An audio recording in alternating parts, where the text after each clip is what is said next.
amis Facebook, abonnés sur ma chaîne YouTube.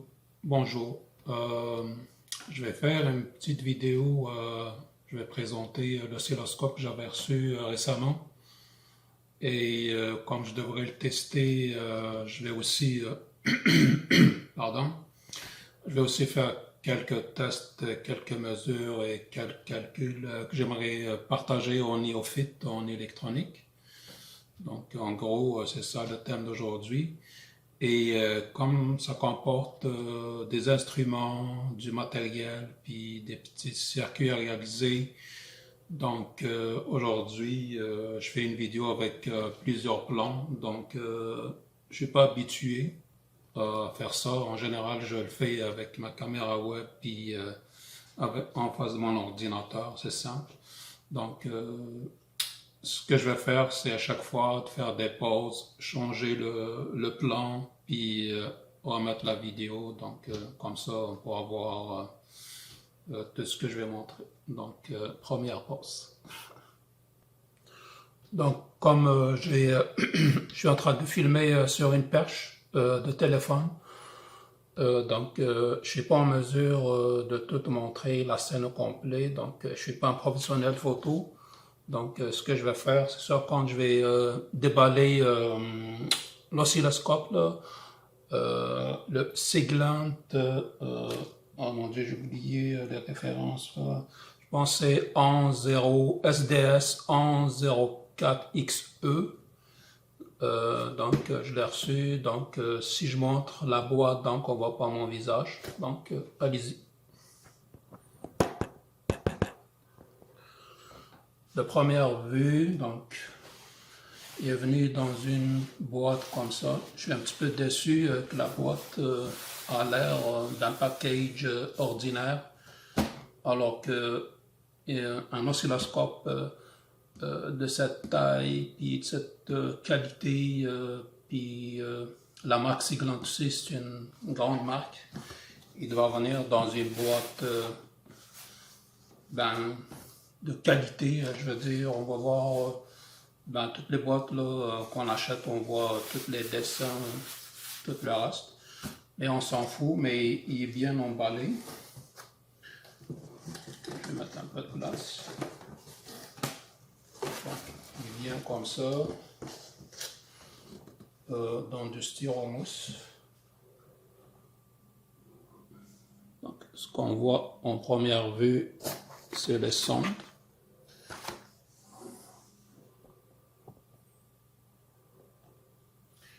Donc, il vient avec 4 sondes,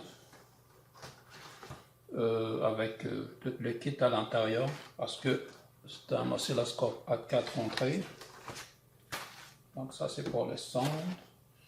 Puis, lui, en personne, il vient comme ça, là. Je vais mettre ici. J'espère que le chat n'est pas là pour faire tomber quoi que ce soit. Un câble USB. Et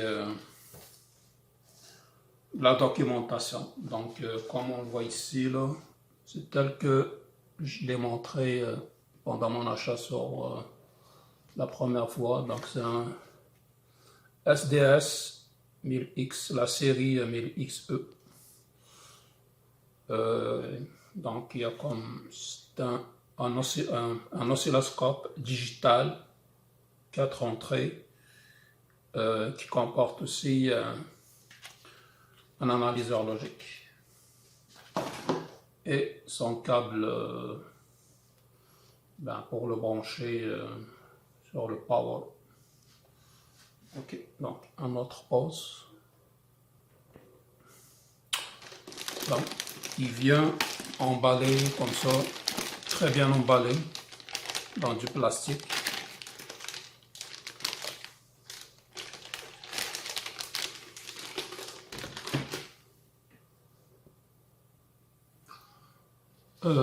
Ce que je trouve aussi intéressant, c'est à la manière où ça se présente l'activation des canaux. Ils sont tous alignés comme ça. Donc, si je veux canal 1, donc c'est facile à trouver. il vient aussi en arrière. Bon, malheureusement. Ok. Avec ça. Donc, on a ici un port RG45 Ethernet. C'est maintenant, on veut passer tout ce qui passe là dans l'écran, puis le regarder par une page web là, sur l'ordinateur. Deux ports USB, puis ça. En tout cas, je connais pas trop là tout ce qu'il a. Donc, je le découvre en même temps que vous. Donc là, je vais changer de plan, puis on va le démarrer, puis on va voir qu'est-ce que ça fait. Mais en premier lieu, je dois d'abord compenser les sons c'est comme une sorte d'adaptation d'impédance là, pour que ça soit, pour le signal là, va s'afficher comme il faut. Je suis désolé pour les plans là, que mon téléphone n'y arrive pas à tout prendre. Donc je fais de mon mieux, c'est tout ce que je trouve de meilleur pour l'instant. Ah oui, j'ai aussi un générateur de fonctions là, pour avoir du signal pour tester. Donc ok, on va le faire partir. Puis, on va voir ce que ça donne. Oh, regardez toutes les lumières.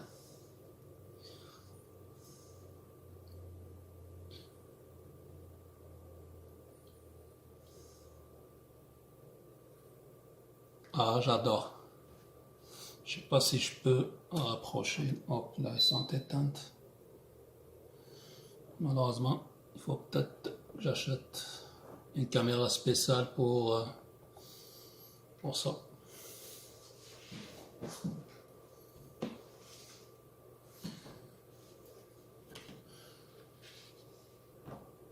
Voilà, donc il faut compenser les 4 sondes, une après une.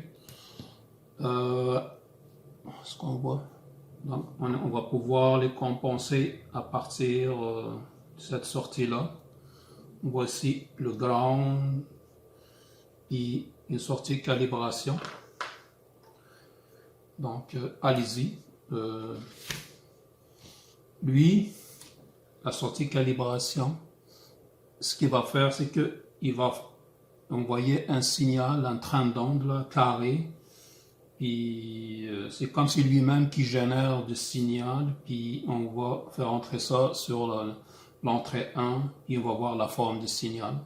Parce que si on ne fait pas ça, quand on achète un oscillo, toutes les formes d'ondes ou les mesures qu'on va prendre, c'est maintenant, ils sont distorsionnés. On n'aura pas la bonne forme du signal qu'on mesure, ni les mesures elles-mêmes. Donc, il faut vraiment faire ça.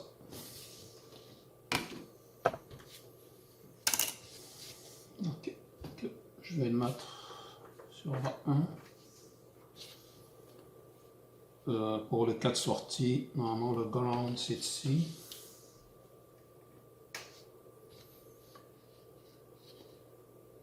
Et j'ai ça. Donc déjà, non, avant ça, ce que j'aurais dû faire, normalement je vais le mettre sur default pour le mettre, le réinitialiser comme à l'usine. Ok. C'est fait. Après ça, je vais brancher ma sonde. Le ground c'est là. Et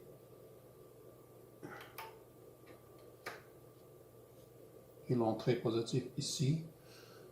Ce que je vais faire après, c'est auto setup.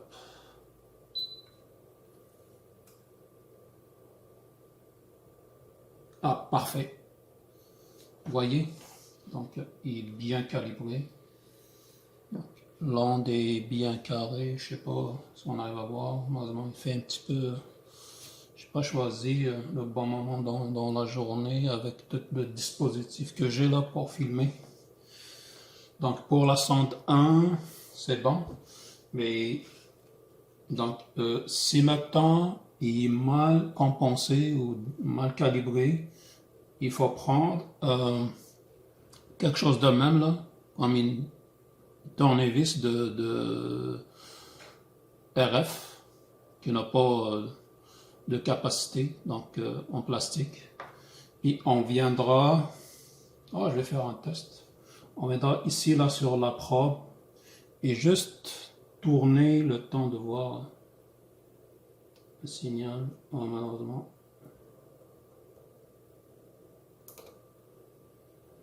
J'ai pas le bon, je pense.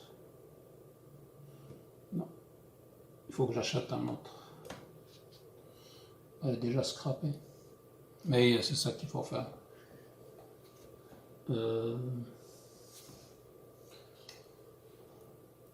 Ça c'est pour la sonde 1. Je vais voir pour une autre sonde. Je vais mettre en pause. Ok, donc là je vais voir avec la sonde 2 ou la deuxième sonde. Oups.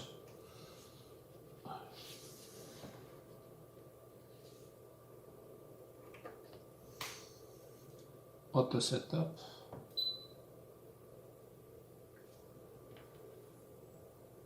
Celle-là, on voit, est mal calibré. Ce que vous voyez là, c'est pas un vrai signal carré. Et on peut zoomer là avec la base de temps horizontale, parce qu'il y a deux bases de temps là. Pour le temps, c'est l'horizontale. Il peut aller jusqu'à la nanoseconde, à la microseconde même, par division. Puis ça, c'est pour la base de temps verticale. Ça, c'est pour le nombre de volts par division. Donc, il peut aller jusqu'à 0,1 millivolts. En tout cas, j'ai pas tout ça en tête là. Donc si maintenant on peut zoomer, on peut voir mieux pour faire un bon calibrage. Où est-ce que j'ai mon truc là? Vas-tu le faire là? Donc toi tu tournes. Ok, tu vois. Est-ce que c'est visible? Vous voyez là? Donc quand je tourne ici, je vais être capable de... Et voilà. Donc là, j'ai un bon signal carré. Très important de faire ça quand on achète un oscilloscope neuf pour la première fois.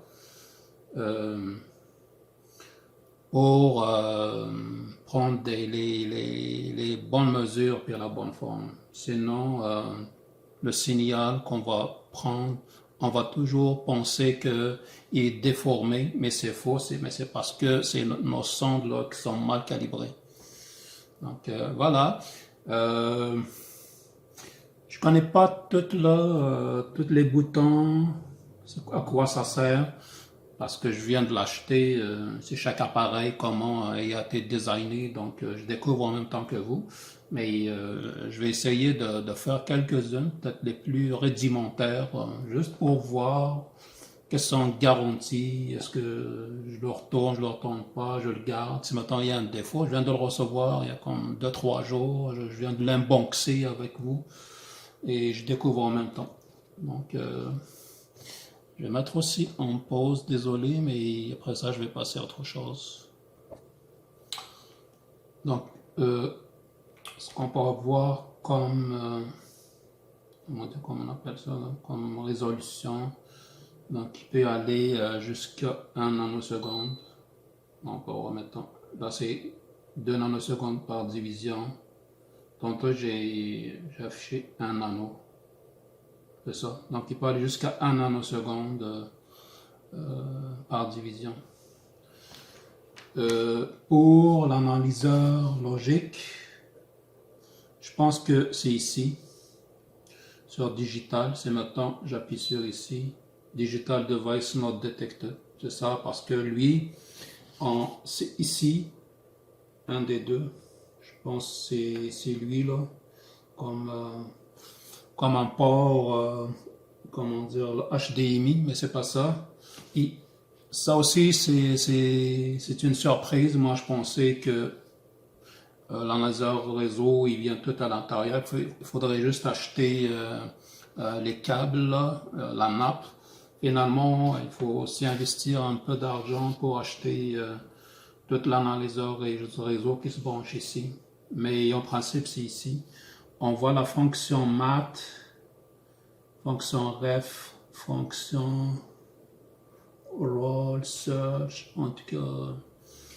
Et moi, ce que je veux, c'est tester un filtre RF, là. Pas un filtre, pas RF, un filtre passe-bas, puis voir qu'est-ce que ça donne. C'est pour ça que j'ai avec moi un générateur de fonctions, puis versus l'oscilloscope, on va visionner tout ça. Donc, j'ai acheté ça aussi. Il est vraiment intéressant. Lui, il pourra mesurer beaucoup de choses. Maintenant, si je veux mesurer un transistor, il va me dire exactement est-ce que c'est un NPN, c'est quoi qu'il fait.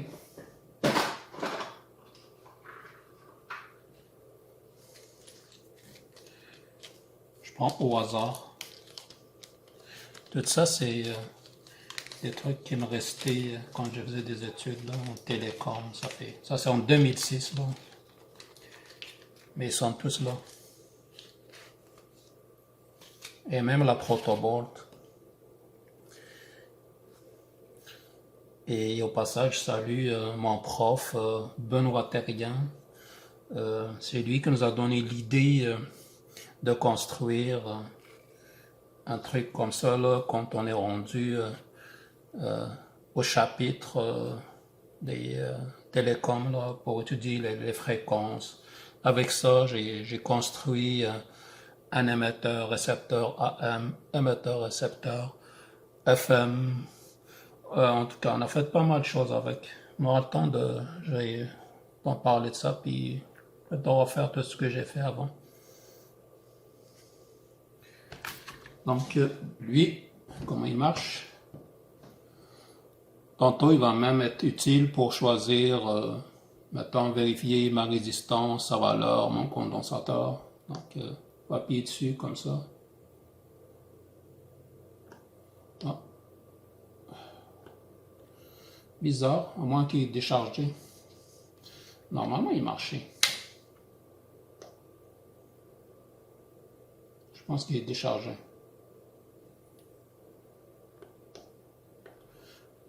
Ou peut-être il fallait d'abord mettre... lui aussi, je viens de le recevoir, donc je ne sais pas. Mais normalement, il a marché comme ça.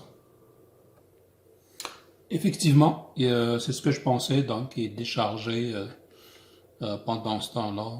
Donc, il n'est pas chargé quand on me l'a envoyé. Et donc, il a une clé USB pour charger. C'est ce que ça fait quand on l'allume.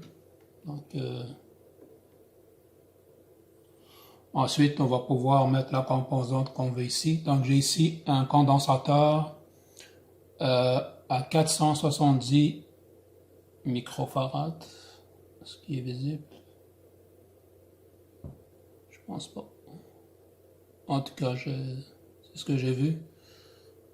J'espère qu'il garde encore la charge. Donc, pour le mesurer, je pense qu'il faut que je l'éteigne d'abord. Ensuite, on le met n'importe où. Il est capable de détecter dans quelle broche.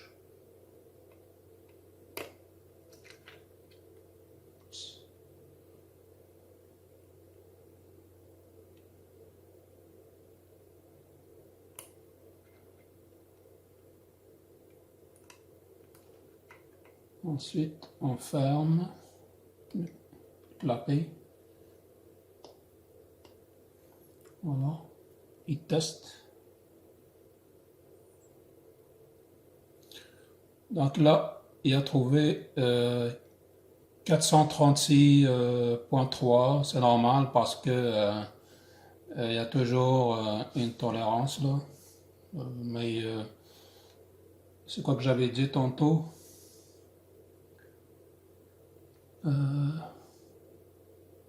470, lui a trouvé 436. Donc, on n'a jamais la valeur exacte, hein, dépendamment de la matière, comment a été fabriqué et tout. Donc, il y a toujours une différence. Ensuite, je vais prendre, donc je vais tester sur un filtre passif de premier ordre, un filtre passe-bas RC, et on verra en oscilloscope ce que marche bien. Donc je vais prendre aussi une résistance au hasard. Ok, je vais prendre celle-là. Là, honnêtement, j'ai pas mes lunettes, je vois pas comme il faut, mais c'est avec des codes des couleurs là.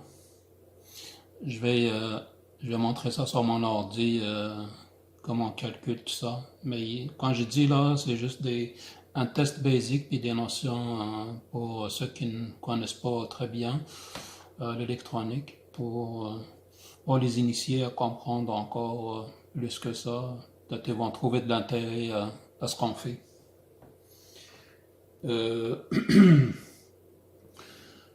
Donc, lui, le filtre RC passe-bas, lui, il va être capable de filtrer les basses fréquences, c'est ça qu'on appelle un passe-bas. Il va commencer à couper et à atténuer sa fréquence de coupure qui est égale à 1 sur 2pi RC à moins 3 dB. Et la tension de coupure est égale à la tension à l'entrée qu'on divise par la racine de 2, ou bien, en général, je pense que normalement, c'est un angle de 45 degrés et une valeur de 0.707, quelque chose comme ça, qui va avoir à la fréquence de coupure. Donc la tension à la sortie est égale à la tension à l'entrée divisée par la racine de 2. C'est ça qu'on va trouver quand il va commencer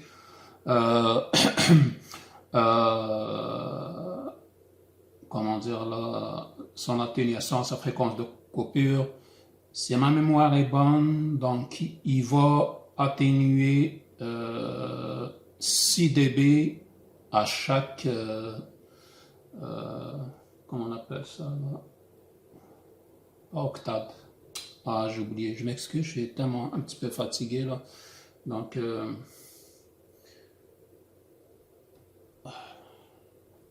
oui, ça me revient. Donc 6 dB à chaque octave et je pense que c'est 20 dB à chaque décade. Ça sur le diagramme de Bode, bien sûr, donc sur l'échelle logarithmique. Et justement, je voulais faire cette manipulation sur cet oscilloscope pour voir si je suis capable de le faire. Et c'est pour ça que je vais faire ce filtre-là, trop simple, juste pour voir de base si au moins il n'y a pas de problème d'usinage sur ce que je viens d'acheter. Donc je vais monter ça, puis je vous reviens. Ce qu'on voit ici en jaune, c'est le signal à l'entrée. En ce moment, il est 38 Hz. Et en rose, c'est le signal juste ici, là, à l'entrée du condensateur. C'est ma sortie. On voit déjà, c'est pas la même tension. Donc à cette fréquence-là, déjà à la sortie, on voit que la tension il commence à descendre. Et on va tourner ça là, la fréquence ici là. Puis on va voir le comportement dans notre filtre. Mais je suis pas mal sûr comme c'est un filtre passe-bas. Ce qui veut dire que lui, il fonctionne dans les basses fréquences. Dans les basses fréquences, on est capable d'avoir à la sortie une tension qui se rapproche le mieux à la tension qu'il accueille à l'entrée. Et à chaque fois que la fréquence augmente, à la sortie, le filtre est supposé atténuer la tension. Comme je vous ai dit là, une fois rendu, il atténue jusqu'à sa fréquence de coupure. À partir de là, il est supposé atténuer 6 dB à chaque octave et environ 20 dB à chaque décade. Donc, si maintenant je tourne, je suis un petit peu déçu. Je ne sais pas si c'est des réglages à faire après, mais on dirait que mon oscilloscope, il y a une certaine latence pour rafraîchir. Et à ce prix-là, je commence à poser des questions. Mais je vais voir tout ça après. Là, on n'a pas augmenté de beaucoup. Maintenant, je suis à combien? 82. Vous voyez là? À 82, on voit déjà en rose le signal, il commence à baisser. Donc, on n'est plus à la même... À l'entrée, ça ne change pas. La tension est toujours la même. Mais c'est à la sortie. Le rose là, c'est le filtre. Mais comment ça se fait? J'ai une tension, pourtant le circuit n'a pas bougé, c'est toujours le même. Une résistance, un condensateur. Mais sauf que à cause de la fréquence, à la sortie, je suis en train de modifier mon signal. Mais pourquoi donc? Et c'est là qu'on va revenir aussi à certains composants passifs qui ont une certaine réactance. Le condensateur, il a comme une réactance, une capacitance. Dans le fond, il faut aller voir ça en fréquence. Le condensateur, c'est comme si j'ai un diviseur de tension. J'ai ma résistance, elle c'est une résistance, il est pur, il ne bouge pas. Mais à cause de la fréquence, je suis en train de transformer mon condensateur à une résistance, une impédance, mais dans un ordre polaire parce que il y a aussi pas mal de choses qui entrent en jeu. On ne peut pas en parler de ça pour l'instant parce que là, c'est juste, comme je dis, des notions rudimentaires. Et cette capacitance, c'est 1 sur 2pi FC. 2pi, il ne change pas, c'est une constante.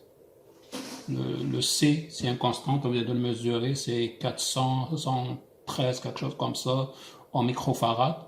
Mais on a un élément qui rentre entre les deux, en plus, il est en dessous de la fraction, c'est la fréquence. Donc, si je modifie la fréquence, je suis capable de modifier ce pont, ce diviseur de tension. Et de plus en plus que la fréquence y augmente, donc, comme c'est une fraction, donc cette impédance-là, il y a tendance à diminuer. Donc, la valeur de la résistance diminue. Selon la loi d'Ohm, U égale RI. Donc, si ma résistance est modifiée à cause de la fréquence, donc il y a moins d'opposition, donc il va y avoir beaucoup de courant qui passe. Et comme la loi d'Ohm est équilibrée, si la résistance diminue, le courant y augmente, automatiquement, pour garder cet équilibre-là, cette formule, il faut que la tension diminue. Donc, c'est comme une échelle, là. C'est un il monte, l'autre il descend. Et c'est pour ça que en augmentant la fréquence, la tension à la sortie, il a diminué. Et je peux augmenter encore plus, là. On voit que ça se rapproche à devenir encore très, très, très petite. Et on pourra visuellement peut-être savoir la fréquence de coupure là. Quand je dis la fréquence de coupure FC est égale à 1 sur 2pi RC, R pour la résistance, C pour la capacité en farad. Je vais la calculer après là pour les besoins de cette vidéo. Donc j'augmente, et là. Donc là, c'est encore un peu plus, donc je vais changer de range, je vais mettre au range à 5 kHz.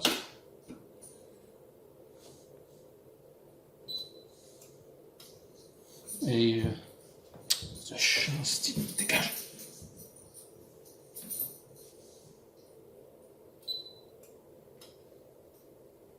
Et c'est ça que j'ai du bruit sur mon board. On le voit carrément.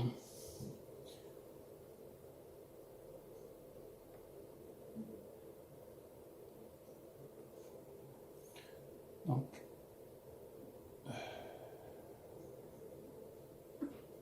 ok, je vais encore monter là.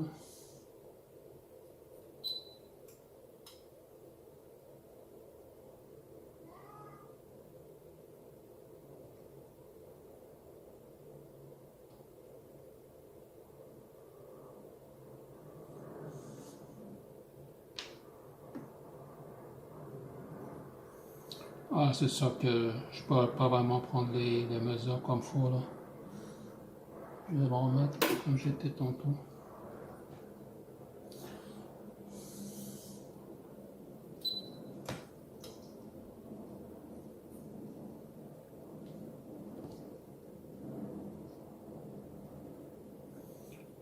Ah, je vois beaucoup de bruit. Ah, c'est sûr qu'il y a tellement de composantes, puis le board, ça se touche quelque part. Mais vous l'avez compris, on l'a vu tantôt comme quoi ça diminue quand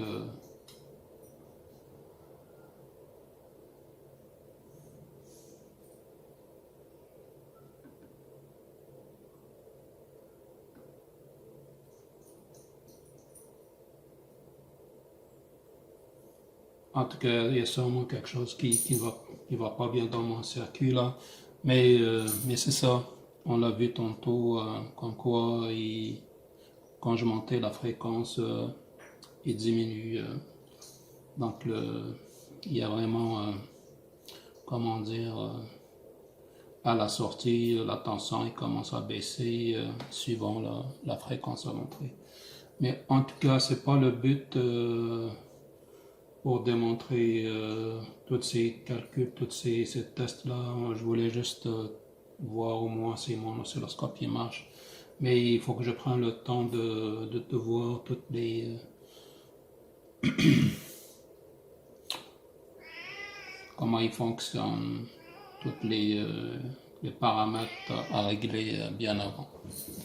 Donc, je vous remercie. Ok, donc c'est ça que un petit peu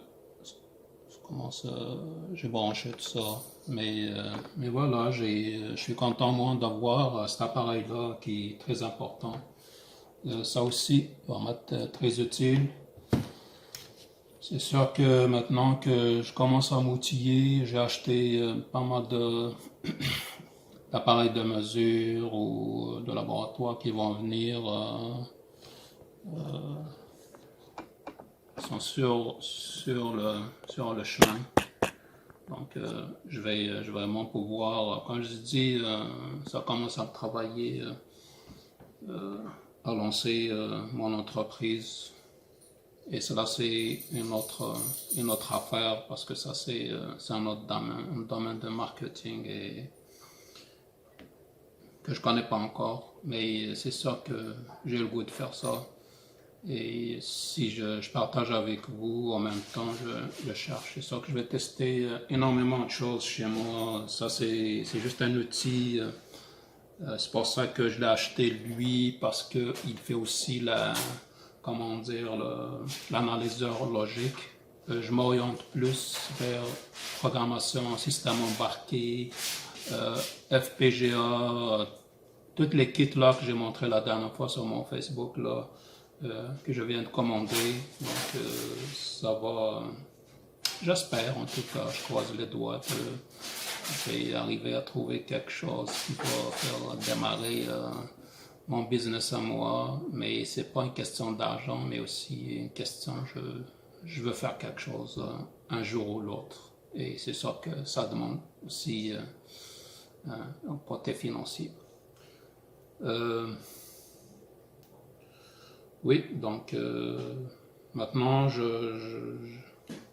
vais pouvoir recevoir au fur et à mesure des outils puis des appareils. Donc il faut aussi que je trouve une solution par rapport à la manière où je filme tout ça, parce que j'ai pas l'outil pour ça, mais je me suis débrouillé avec. J'espère que vous vous êtes amusé à regarder tout ça. Et pour les novices, ou bien juste des amateurs qui commencent à se poser des questions sur quelle orientation, allez-y vers ce domaine-là.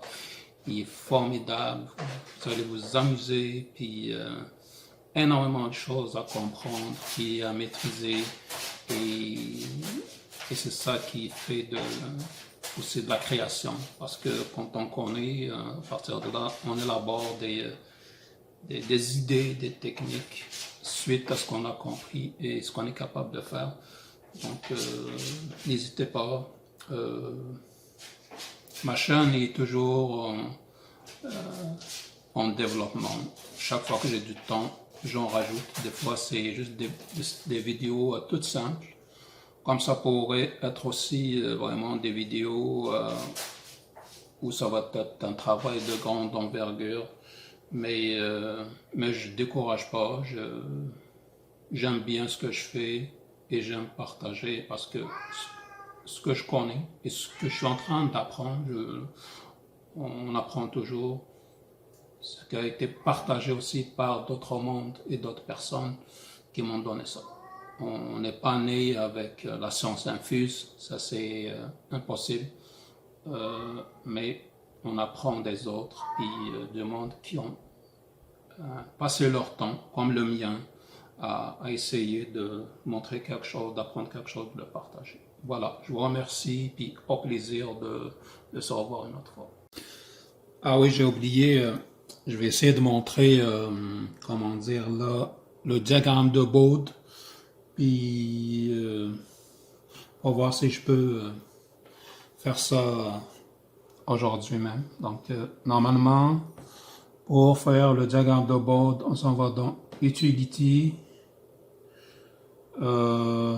Bode Plot, puis on l'a ici, là. Ensuite, on s'en va dans Config pour choisir le mode linéaire et tout. Ah non, pas ici. Je ne me rappelle plus.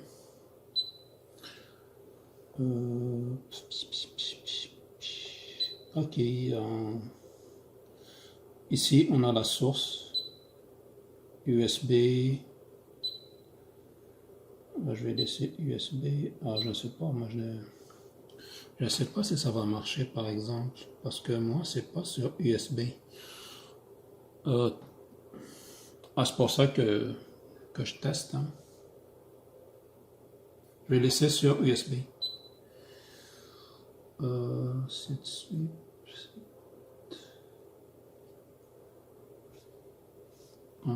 Quoi d'autre? Cette channel. Ok, canal 1, canal 2, c'est ce que j'ai mis. Channel gain, auto. Set sweep. Ah, c'est ici. C'est ce que je cherchais tantôt. Donc j'ai le mode linéaire, mode décade. Moi je vais laisser en mode décade. Star. Là il est à 5 kg. Je vais pouvoir réduire ça. Comment on fait d'abord? Peut-être comme ça, ouais. Ça, je vais mettre comme 10 Hz là. Parce que j'ai pas calculé mon FUT là, comment il fait. Stop. Ah oui, j'ai oublié de... Je sais pas si je devais cliquer OK. Ah, ça c'est pour entrer manuellement là, si je veux là. Mais c'est pas ça.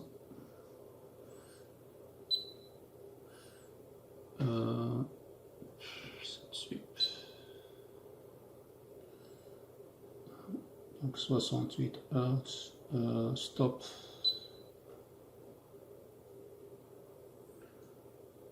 Non, je vais mettre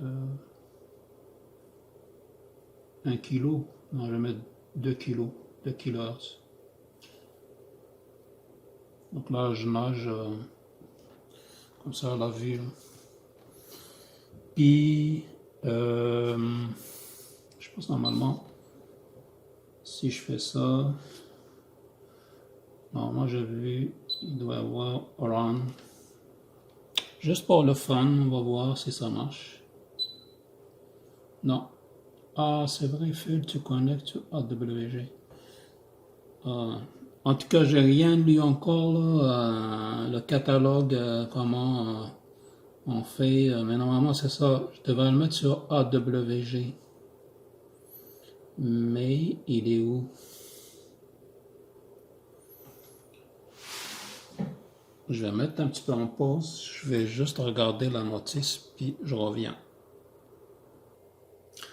Malheureusement, je ne pourrai pas le faire avec le générateur de fonction que j'ai en ce moment. Parce que la seule façon de le faire, il faut que je lui dise la source. Est-ce que c'est USB ou LAN? Sauf que moi, j'ai un vieux, comment dire, le générateur de fonction. Il faudrait que je m'en achète un neuf, un nouveau qui a toutes les nouvelles technologies qui viennent de sortir. J'aurais pu, même avec cette, comment dire, AWG, là, c'est le générateur de fonction analogique. Si maintenant j'avais au moins deux sorties, j'aurais pu patenter quelque chose. Mais c'est tout ce que j'ai pour le moment. Mais en tout cas, je sais qu'elle le fait, puis on vient de le voir. On vient comment dire, de faire toutes les manipulations. Il y a comme affiché le diagramme de bord, donc il le fait.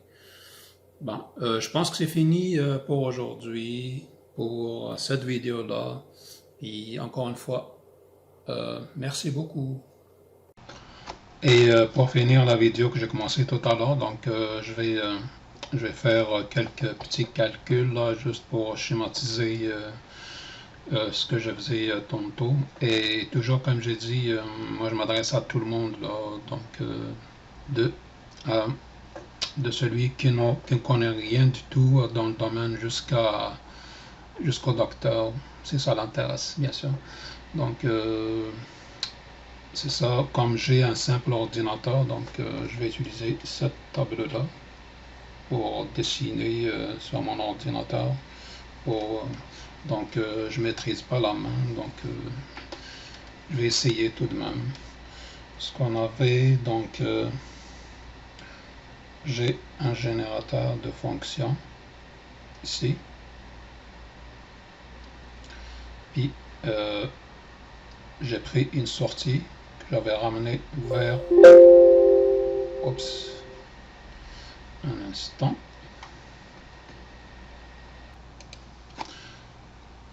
Donc je disais que j'ai ramené vers mon circuit. Bon, je n'arrive pas à me situer carrément là, sur...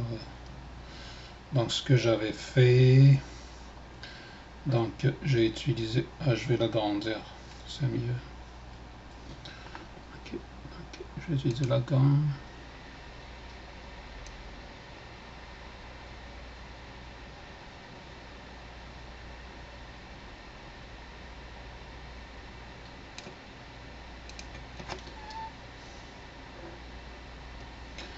Donc j'ai ma protoboard qui est genre comme ça.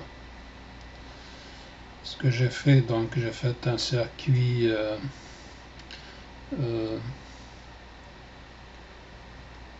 basse fréquence, off, qu'est-ce que je dis là, un passe bas, BBF.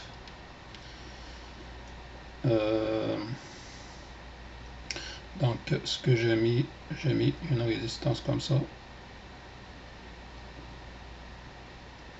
avec un condensateur. Oups. Je suis pas à l'aise avec ça. Donc, avec un condensateur.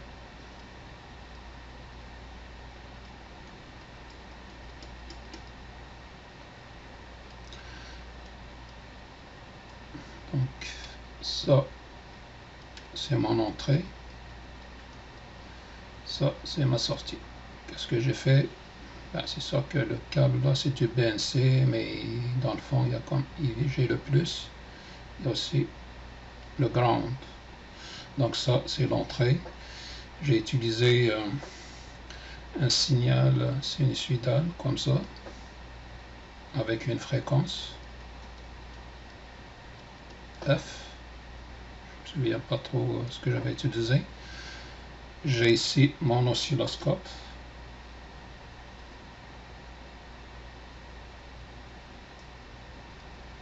Oh, je dessine là. Donc ça c'est son écran. Oh, je vais le refaire. Oh, quand on est maniaque là. Je vais juste faire simple.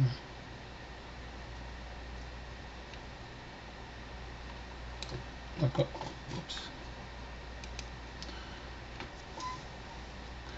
Donc j'ai ici mon oscilloscope, je vais le mettre en 2 dimensions. Tantôt j'essaie de faire en 3 dimensions, c'est pour ça.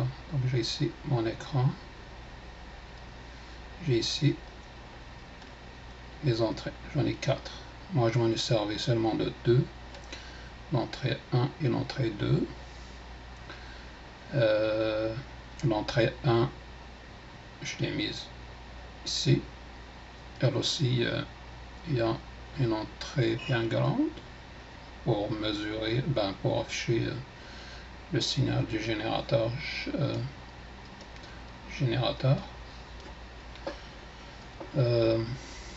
Puis le signal après le filtre, j'ai utilisé une autre sonde qu'on avait compensée. Moi je dirais calibrée, mais les Français ils disent compensée. Donc j'ai ramené dans l'entrée 2 par exemple. Ce que j'ai fait, donc j'ai ici un bouton. Oh, je pense que j'ai perdu.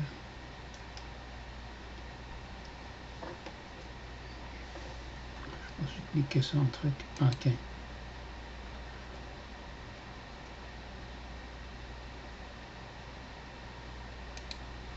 sais pas ce qui s'est passé. Vas-tu écrire? Mince alors. Voilà, j'ai dû reprendre le dessin. Quelque chose s'est passé quand j'ai accroché une touche de stylet. Donc voilà ce que je disais. J'espère que je ne vais pas toucher encore une fois là.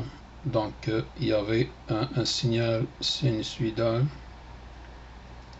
qui est généré par le générateur de fréquence. Donc j'ai une fréquence F. La fréquence elle passe par la résistance, puis part ensuite vers le condensateur. Donc ce qu'on avait dit, donc j'ai un filtre passe bas. Donc low pass filter. Bien sûr, ça c'est le ground commun, que ce soit mon générateur, que ce soit l'oscilloscope. Donc à l'entrée 1, l'oscilloscope il va afficher le signal qui a été généré par le générateur de fonction, parce que celui que je m'aurais comparé à la sortie, puis à la sortie, donc je viens vers l'entrée 2 pour voir un petit peu la forme, puis l'amplitude, et surtout voir à quelle fréquence celui-là il va être coupé dans le fond. Donc c'est ça, c'est ce que j'ai fait. Ce que je faisais, c'est que je sais pas ce que on voit la souris, donc je tournais ici là pour tuner la fréquence. C'est ça que je l'augmente. Je commence par le bas puis je monte, puis je vois là, lui lui c'est toujours en signal là. Puis je compare à la sortie, qu'est-ce que je cueille à la sortie, donc voir la fonction dans mon filtre. Et dans le fond, ce filtre-là, ce que je disais tantôt, même si c'est un condensateur, mais à cause de la fréquence, parce que en fréquence, en condensateur, il y a une réactance XC est égal à 1 sur 2pi F, on voit la fréquence, puis le C, c'est sa capacité en farad. Que le 2pi, il ne change pas, le condensateur, il ne change pas, parce que physiquement, il est déjà installé. Qu'est-ce qui change dans le fond? C'est la fréquence. Et à cause de ça, de toute façon, il est mesuré en ohms. C'est comme si j'avais, dans le fond, une résistance pure et une résistance réactive. Je passe encore plus ça. Donc le condensateur, il devient comme ça. Donc c'est une chute de tension. Et de plus en plus, c'est ce que je disais tantôt, j'augmentais la fréquence. Donc ça, il diminue. Donc sa valeur en ohms, il diminue. S'il diminue, ça veut dire qu'il y a beaucoup de courant qui passe par là. Et moi, ce que je mesure, donc c'est ça ma sortie. Si le courant augmente, puis la résistance diminue,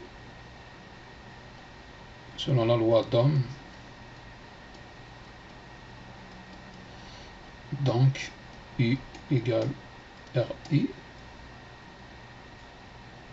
Si cela diminue à cause de la fréquence, lui augmente, donc lui devra diminuer. Et c'est ce qui fait que on augmente la fréquence jusqu'au point où, ce que j'ai dit tantôt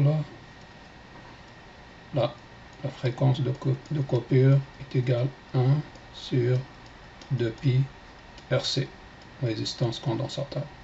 Cette fréquence-là, on est capable de la calculer.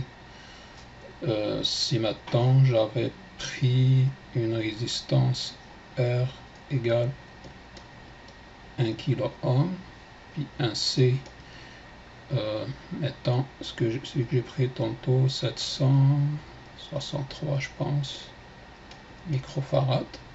Donc on est capable de la calculer ici.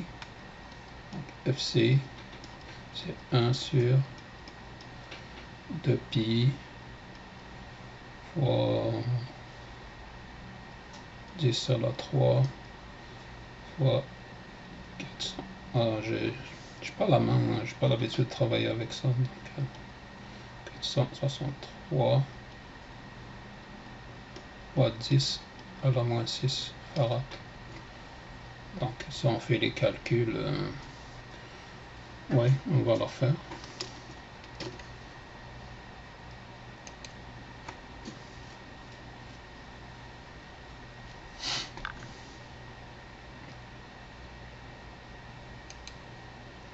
Un peu de temps. Ce que j'ai dit, donc, pour trouver ma fréquence de coupure, 1 moins 3 dB. Voilà, il y en a deux. Donc j'ai dit 1. Non, là.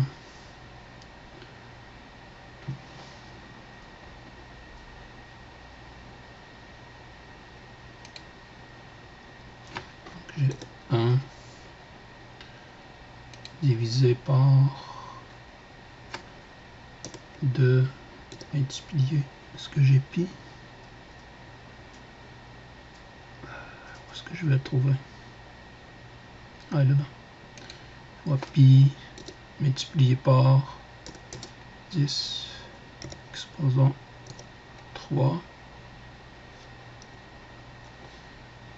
multiplié par 463 fois 10 exposant moins 6.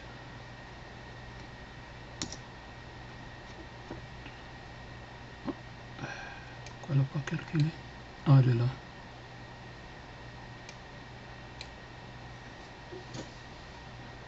Hmm.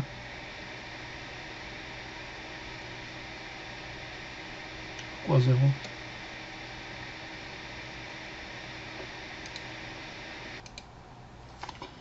Ah oui, il n'y a pas d'erreur sur ma formule, parce que c'est ça que ça donne pour les valeurs que j'ai choisies, parce que c'est un gros condensateur. Maintenant, j'ai refait le calcul avec une résistance à 200 ohms, puis 5 microfarad. Donc, ça me donne une fréquence de coupure à moins 3 dB de 159 Hz. Voilà, donc ça a l'air correct. Quoi d'autre que je pourrais rajouter? Oui, c'est ça. Donc, sur le diagramme de Bode, il devrait y avoir un truc comme ça, là. Puis, on a comme des trucs comme ça. Puis, il mesure la phase, puis la tension, là, selon la fréquence. Donc, on a comme des trucs comme ça. Des octaves, donc des octaves, puis on a aussi des décades qui sont comme 10 fois des décades. Donc lui, normalement, il va venir comme ça pour un filtre passe-bas, puis à la fréquence de coupure, ici, FC, il va commencer à atténuer jusqu'à 6 dB par octave et 20 dB. Ah, encore j'ai touché mon truc, j'espère que bon, 20 dB par décade. Donc c'est ça. Puis sa fréquence de coupure, mettons celui-là qu'on a calculé tantôt à 159 Hz, lui il va être ici à moins 3 dB. Et à cette fréquence-là, c'est maintenant, c'est par exemple, on avait une entrée ici, en voltage là, E égale maintenant 15 volts. À la sortie, ça va être égal 15 volts divisé par racine de 2. Ou bien, parce que à cette fréquence de coupure, la phase en principe va être à 45 degrés et la sortie va être à 707. Est-ce que c'est le bon chiffre? En tout cas, c'est ça la racine de 2 là, multiplié par notre entrée. C'est ça que ça va donner comme tension à la sortie. Et à partir de cette fréquence-là, on a remarqué que ici, là, le signal, il commence à devenir très petit. Et à l'entrée, il est resté toujours... voilà. Et c'est pour ça qu'on l'appelle un filtre passe-bas, ce qui va dire chaque fois que tu augmentes la fréquence, à un moment donné, ton signal va être nul. Donc, il permet vraiment de filtrer les hautes fréquences.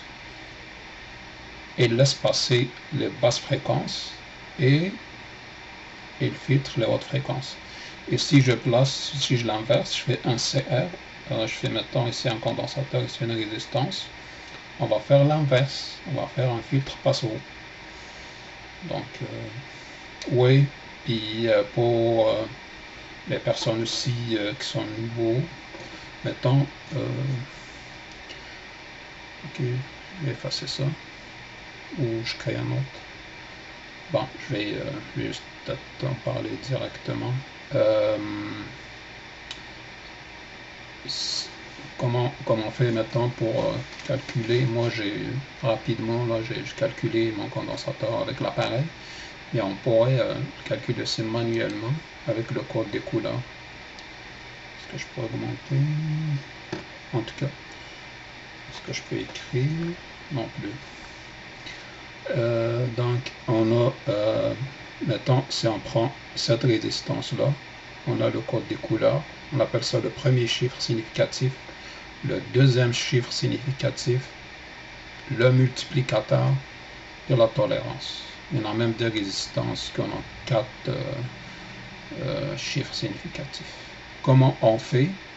Dans le fond, on fait la somme de ces deux-là, les deux premiers, et on multiplie par le troisième, le multiplicateur, et on fait plus ou moins la tolérance. Puis à cause des défauts de fabrication, de l'environnement, s'il fait chaud, s'il fait froid, un tas de paramètres, le fournisseur il vous donne une garantie selon cette tolérance-là. Mettons, si lui est en argent, donc il vous dit il y a une tolérance de 10%, ce qui veut dire 10% de plus ou 10% de moins. C'est pour ça que quand j'ai calculé, j'ai mesuré avec mon appareil le condensateur, il n'y a pas affiché la vraie valeur qui est indiquée sur le condensateur, il était, je pense, un petit peu plus basse, mais c'est ça la tolérance. Donc c'est maintenant on prend lui, donc je vais essayer peut-être de le reproduire ici pour écrire un peu. Je vais effacer. Qu'est-ce que je vais effacer? Je vais effacer lui là.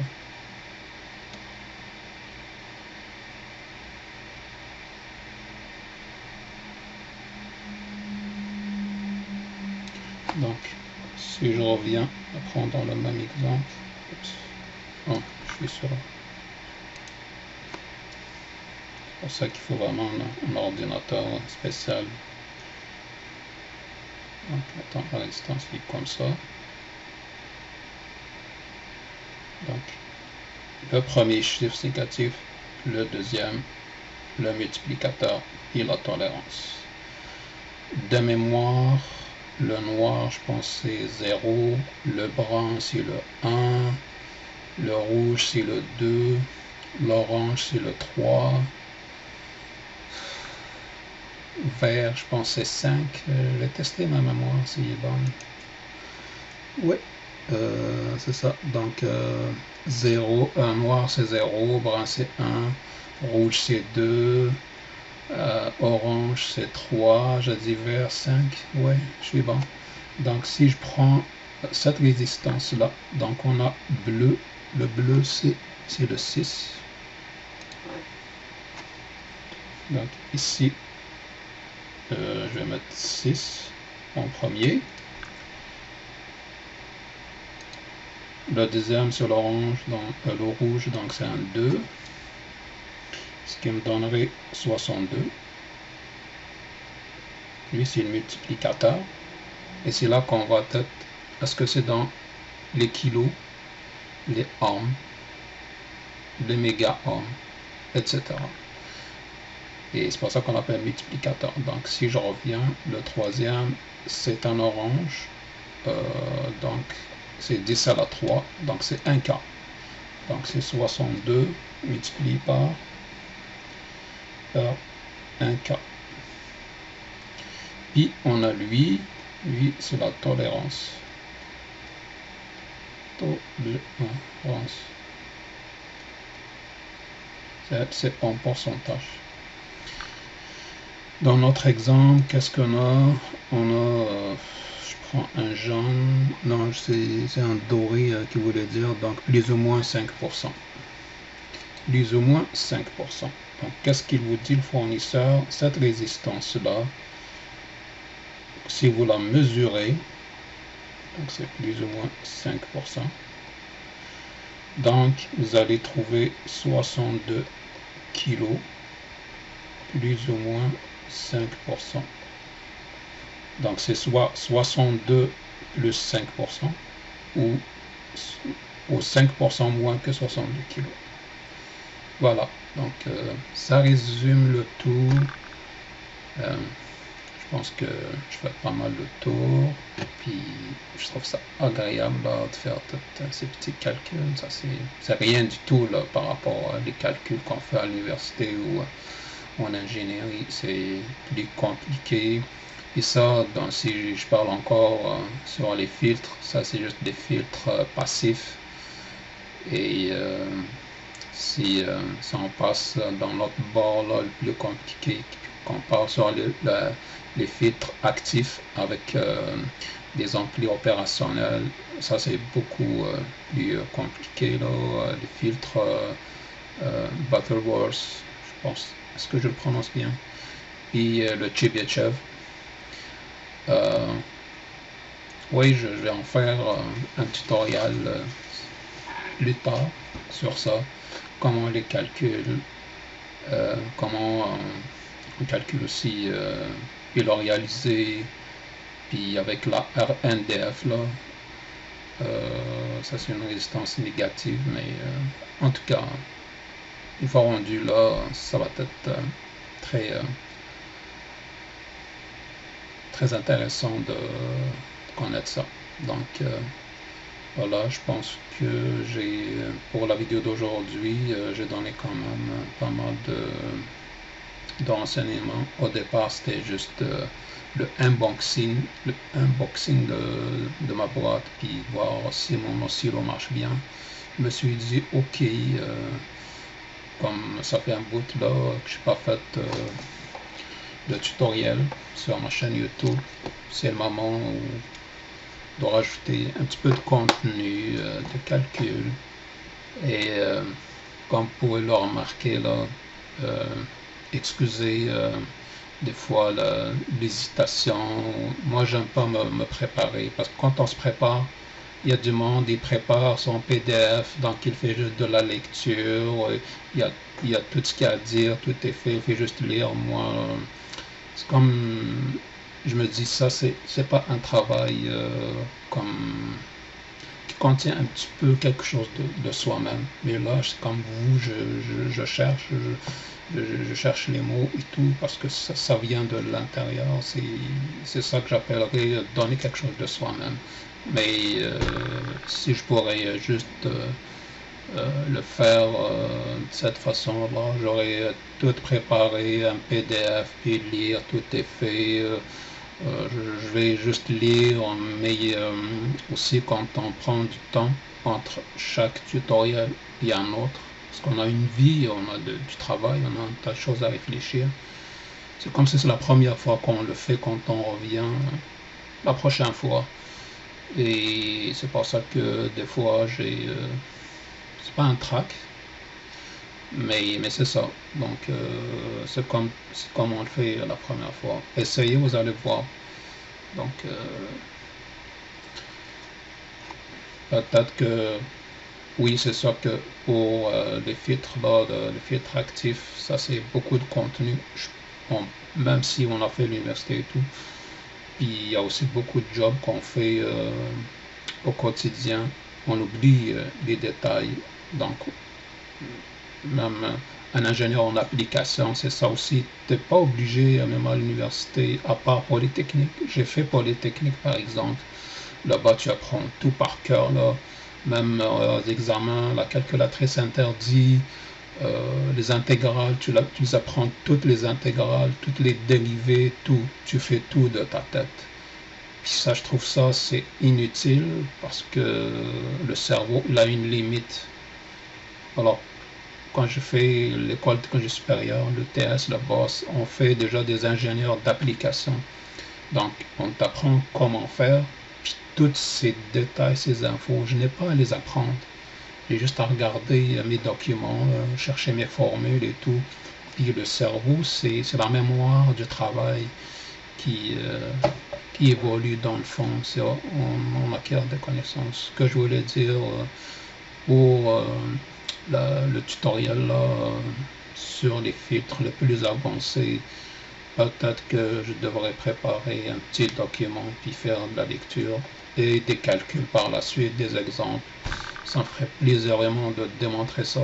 Ce que j'adore, c'est cette côté-là, en mettant un filtre à construire, puis tu essaies de la RNDF là, tu vas passer un autre calcul intermédiaire, puis tu vas tout reconstruire, tous tes fils, tes condos, tes calculs, puis tu vas sortir avec un filtre qui contient ton amplificateur opérationnel et c'est un filtre actif. Donc voilà, je pense que j'ai assez dit pour aujourd'hui. Encore une fois, merci beaucoup si vous m'avez écouté jusqu'à la fin et à la prochaine. Au revoir. Prenez bien soin de vous avec le corona, puis confinement oblige. Bye bye.